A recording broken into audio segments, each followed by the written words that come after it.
Hi, I'm Sharen AK Harris, and I'm here demonstrating alcohol inks at Creativation, and they've come out with an assortment of new substrates that are to die for. And today I'm going to do a quick demonstration on how the new black substrate works. And I'm just going to go right to it, and I'm just going to do a real quickie painting. I'm going to do a thistle. I mean, it's already pretty. Thistles are rounder at the bottom, and if you're painting flowers, it's really good to understand how the flower grows. You'll be able to do a nicer job. So what it is when you work on black, you need I'm using the white snowcap. So I'm making a value study first. And this is a thistle, so delicate and beautiful. And you can see it sinks into the paint. The paint sinks into the paper. And when I do that, it's almost like an oil painting effect. I mean, that's amazing with alcohol ink. So we get the vibrancy of the ink, but it actually looks like an oil painting almost. This is awesome. So a lot of people are having problems with solvents and things, me included. And so this was a lifesaver. And when I started working in the with the black and doing these, it was like, they look like oil paintings. I'm going to make a little bumblebee here because I just love them. Okay. So I'm going to clean off my brush. I'm going to heat set this a little bit. You can wait till it dries, but we're not going to sit here and watch the paint dry.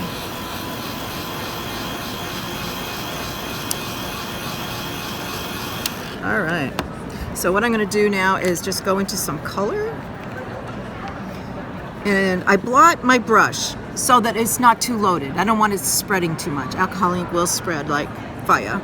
And then sometimes I don't get enough. Sometimes I'll even use my palette up here, if you want to show that, because a lot of people don't know how to use the palette.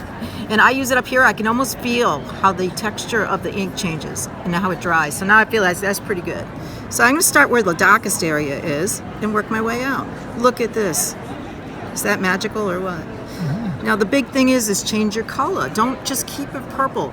Otherwise you get a cartoon look, so if you study cartoons, like I do, they're all light, medium, and dark, but they're the same colors. So all you have to do is break the color up a little.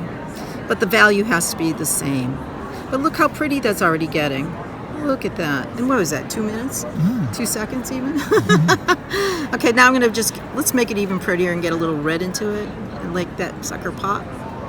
See how you can blend? It's like even easier to blend than oil paints. But look at the beautiful look you get. And I'm going to go move on to green because I know you don't want to sit here and watch me do this all day. They might. They might. And I just see how I go in between values. I can come back with blues and purples and bring back anything. So it's a back and forth process. Art is not a burger. You don't flip it over and it's done. It's apply, adjust, apply, adjust. So don't feel like, oh, I did it wrong because I didn't get it right away. You didn't get it wrong at all. You just need to adjust. So I'm going to go back down here. And I'm going to put a little yellow on that to pop out that green area. Look how pretty that is. And since I got yellow going on, I'm going to throw it on that bumblebee. Isn't that cute already? I didn't even do anything yet. I'm putting more yellow on here just to get that brightness where I want it. I'm going to bring that around. I like to bring the color around. It joins the whole thing together really nicely. Otherwise, you kind of like this part. It almost looks like it's different parts to different paintings. This way it all joins together and it's like a big soup. I'm always cooking. So I'm going to go back into the green now and add more. And people say to me, Sharon, what color did you use? I said, who the heck knows?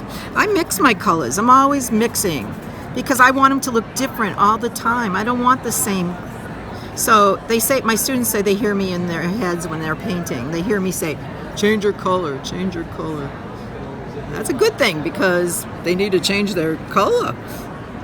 Do you see how beautiful that is? Let's make it. You could just say all of them. All the colors, but just got to keep your values correct. Yeah. So everybody likes the thorny things. I do. Then I just kind of come out and I'm using white again just to because you got to use a light bulb. You need a light bulb behind on the black. If you don't have a light bulb, you won't see anything, and I'll show you in a second what that's like, so you'll see. And you see how it's all different values there? This is not my center of interest. This is up here. I just want it to be a supporting actor, so I'm a director. So I'm just gonna, how pretty is that?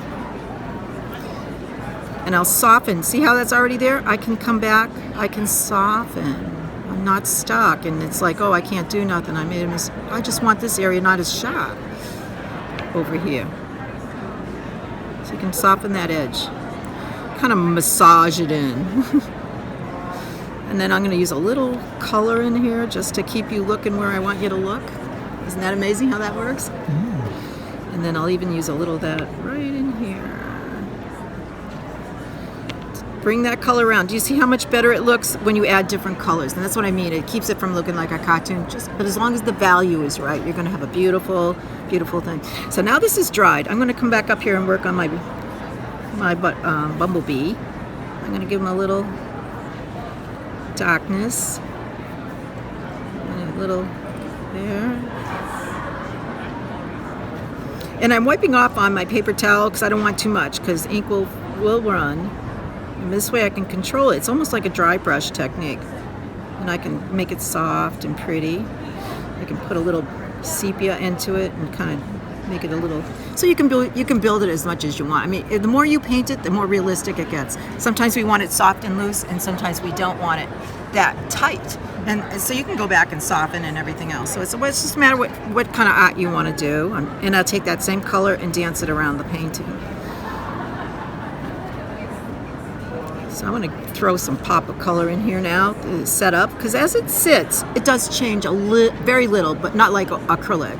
But it does change a little. So I just come up and I can go pop, pop, pop, and look at that. For, what was that, 3 minutes? Not bad, right? You can do that. You know you can. You know you can do one of these.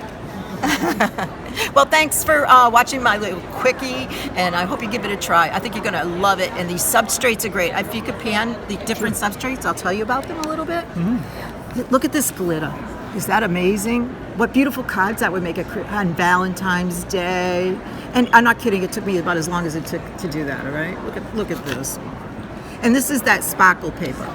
Then I can do alcohol ink lift on the sparkle, and you see how that romantic lighting will come through. So that's a kind of a cool thing.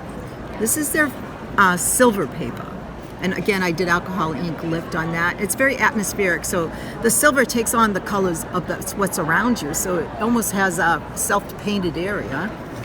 This is how tight you can get with alcohol ink. I mean, you can get even tighter than this, but look how beautiful that is. Very, very Victorian feeling. And this is the color study like I did in the demo I just showed you. So I do a color study, and then I come back and I tint over it with that.